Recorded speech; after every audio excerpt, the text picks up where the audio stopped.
I'll never forget the moment everything changed. It was a Tuesday evening, and I just finished what I thought was a relaxing shower after a brutally long day at work. Steam still clung to the mirror as I wrapped myself in a towel, my muscles finally starting to unwind from the tension I'd been carrying all week. That's when I happened to glance out the bathroom window while reaching for my robe. There it was, a small, matte black camera mounted on the wooden fence that separated my property from my neighbor's yard. The lens was angled upward, pointed directly at my bathroom window with unmistakable precision. My stomach dropped so fast I actually felt dizzy. I stood there frozen, water still dripping from my hair, trying to process what I was seeing. My first thought was that I must be mistaken. Maybe it was a motion sensor or some kind of outdoor light fixture. But as I stared at it, there was no denying the distinctive shape of a camera lens. The mounting bracket, the weatherproof housing. Someone had deliberately positioned this device to see directly into my most private space. My hand started shaking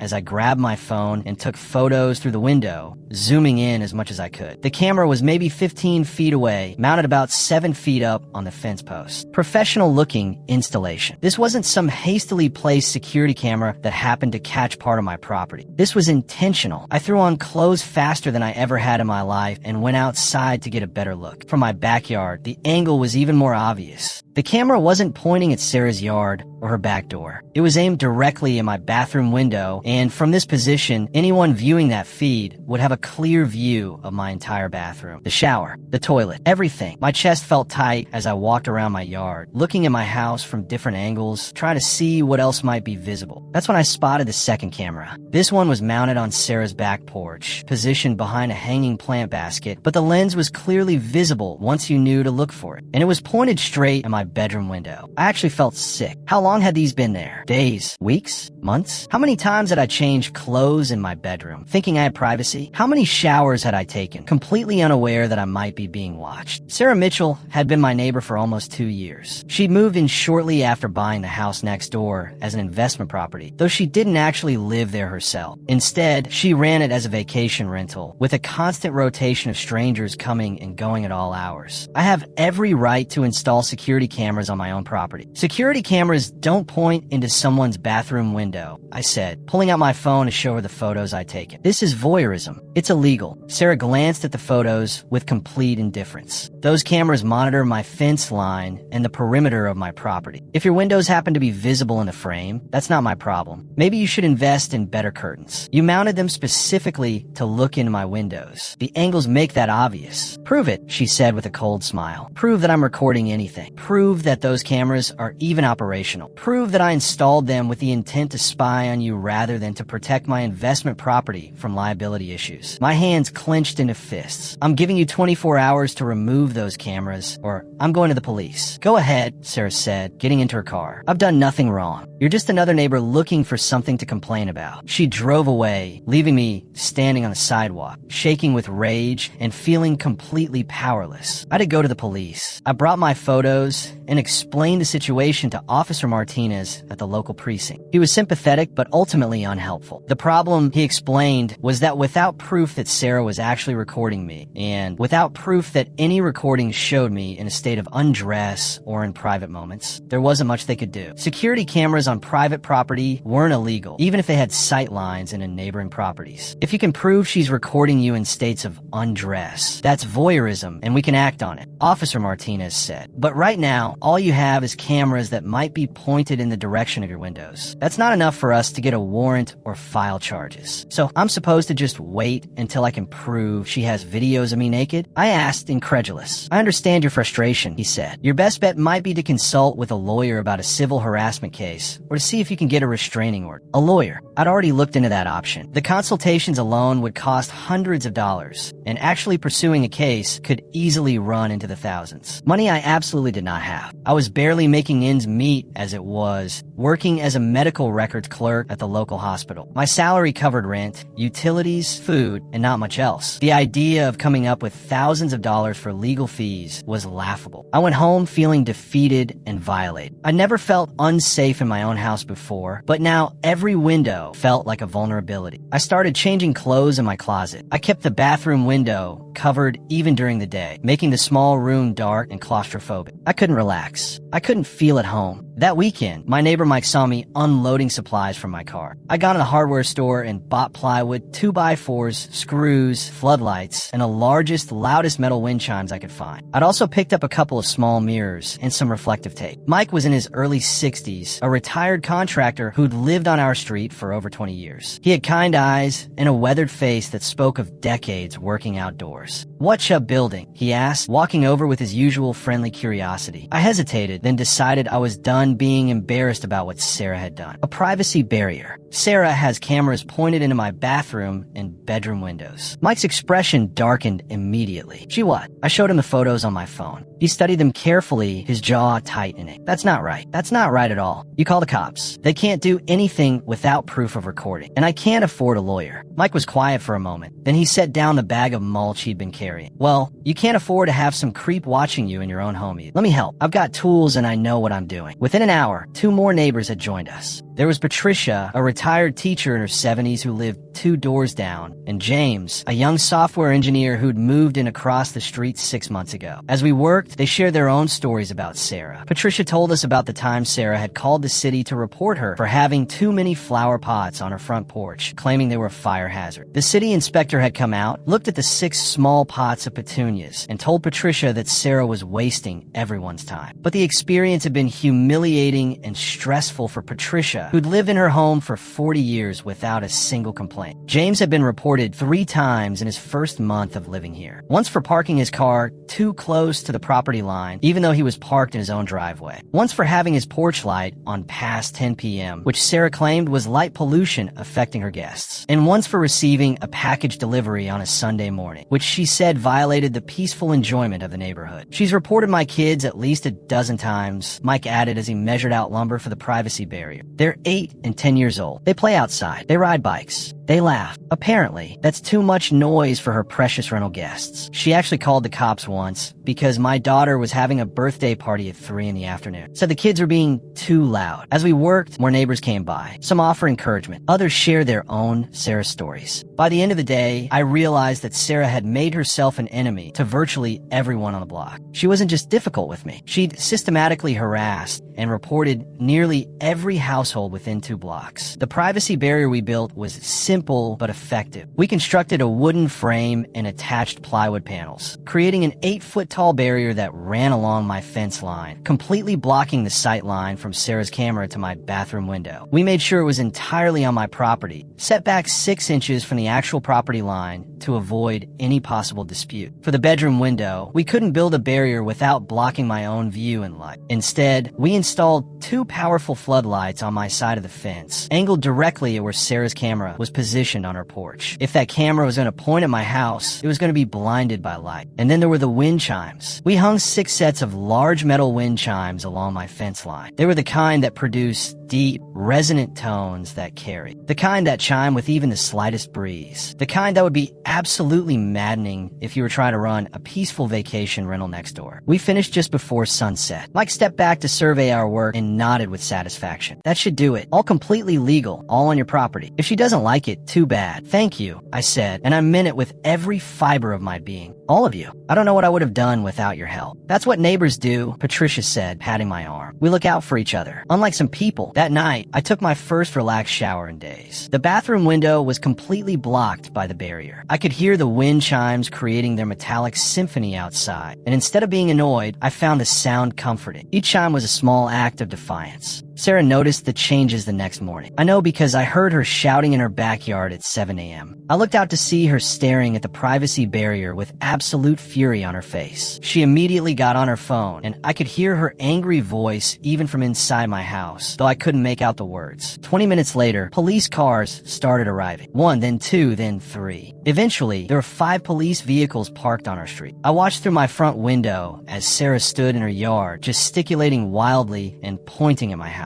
Several neighbors came out to watch the spectacle. Officer Martinez was among the responding officers. I saw him talking to Sarah, then looking at my privacy barrier, then talking to Sarah again. Finally, he walked over and knocked on my door. "Morning," he said when I answered. "Your neighbor called about some construction you've done and some lights you've installed. Mind if I take a look?" "Not at all," I said, leading him to my backyard. He examined the privacy barrier carefully, even pulling out a tape measure to verify that it was entirely on my property. He looked at the floodlights, noting their position and angle. He listened to the wind chimes for a moment. Then he pulled out his phone and looked at the photos I'd sent him previously of Sarah's cameras. "So here's the situation," Officer Martinez said. "Your barrier is completely legal. It's on your property, it's not exceeding height restrictions, and you have every right to build it. The lights are legal. The wind chimes are legal. Your neighbor is claiming harassment, but for what I can see, you're just exercising your property rights. What about her cameras?" I asked. "That's the interesting part," he said. "I had another conversation with her about those cameras. I explained that cameras pointed into windows, particularly bathroom and bedroom windows, can constitute voyeurism under state law. I suggested very strongly that she might want to reconsider the positioning of her security cameras. And she got very defensive, which honestly made me more suspicious. Most people who have legitimate security cameras and accidentally catch a neighbor's window will apologize and adjust the angle. She instead insisted that she has every right to record whatever is visible from her property." He paused. "That's not actually true, by the way. There are privacy laws, but without concrete evidence of recording, my hands are still tied. So nothing changes." I didn't say that. I documented everything today. I have photos of her cameras and their angles. I have photos of your legal privacy barrier. If you find any more evidence of surveillance, call me directly. He handed me his card. "And for what it's worth, I think you did the right thing. You can't control what she does on her property, but you can control what happens on yours." After the police left, Sarah stood in her yard for a long time, staring at my house with undisguised hatred. I stared back from my kitchen window, refusing to be intimidated. Eventually, she went inside, slamming her door hard enough that I heard it from my house. I thought that might be the end of it. I was wrong. 2 days later, I was doing yard work when I noticed something out on my fence. I walked over to investigate and found 2 more cameras, small and black, zip-tied to the fence posts on MY side of the property line. They were positioned to angle around the privacy barrier I'd built, trying to capture the same sightline Sarah had lost. She'd come onto my property and installed cameras on my fence. I stood there staring at these cameras, and something inside me just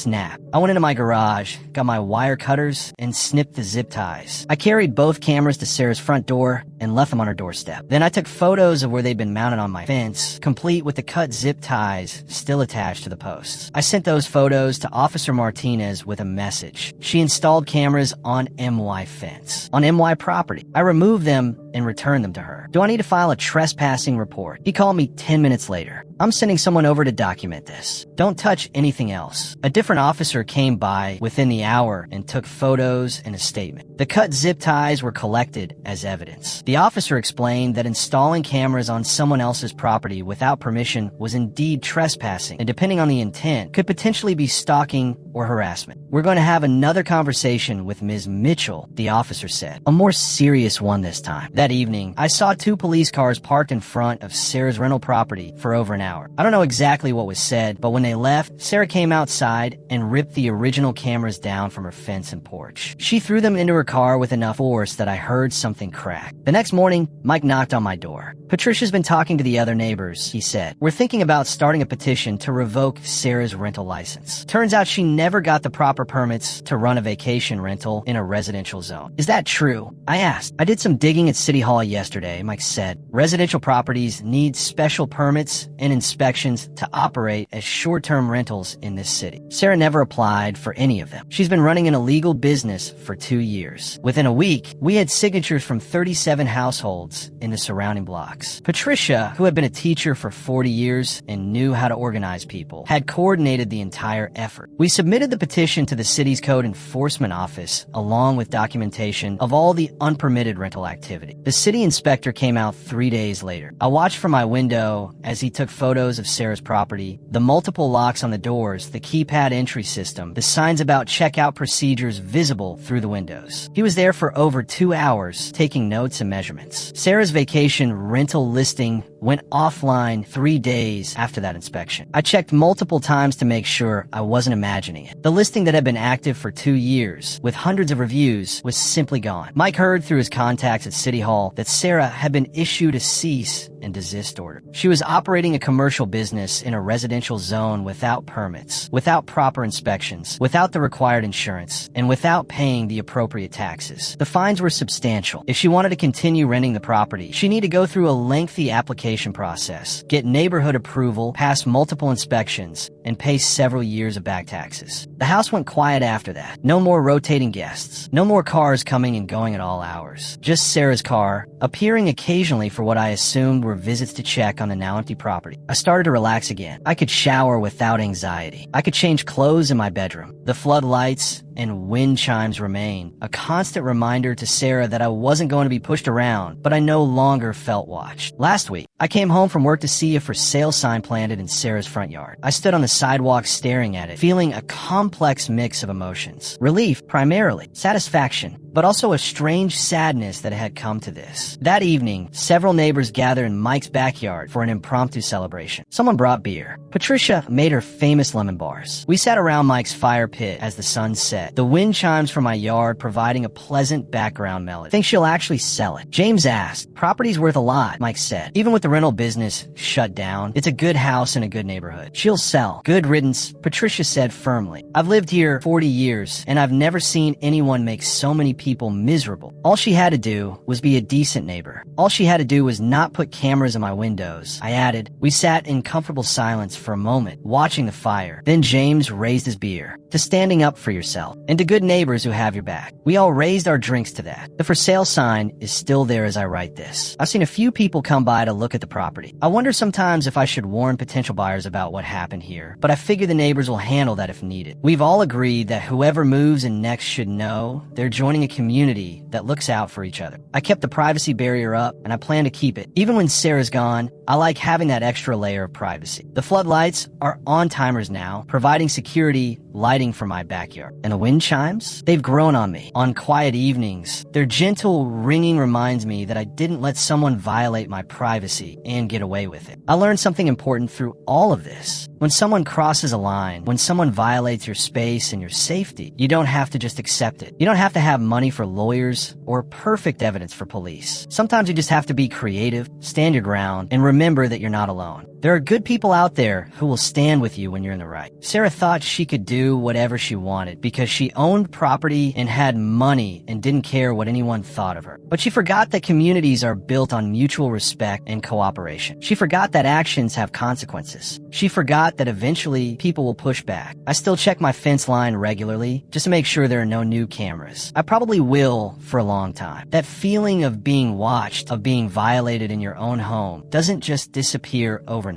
But every day it gets a little better. Every day, I feel a little more like my house is truly mine again. And every time I hear those wind chimes, I smile. If you enjoyed this story, like and subscribe for more real-life experiences and the power of standing up for yourself.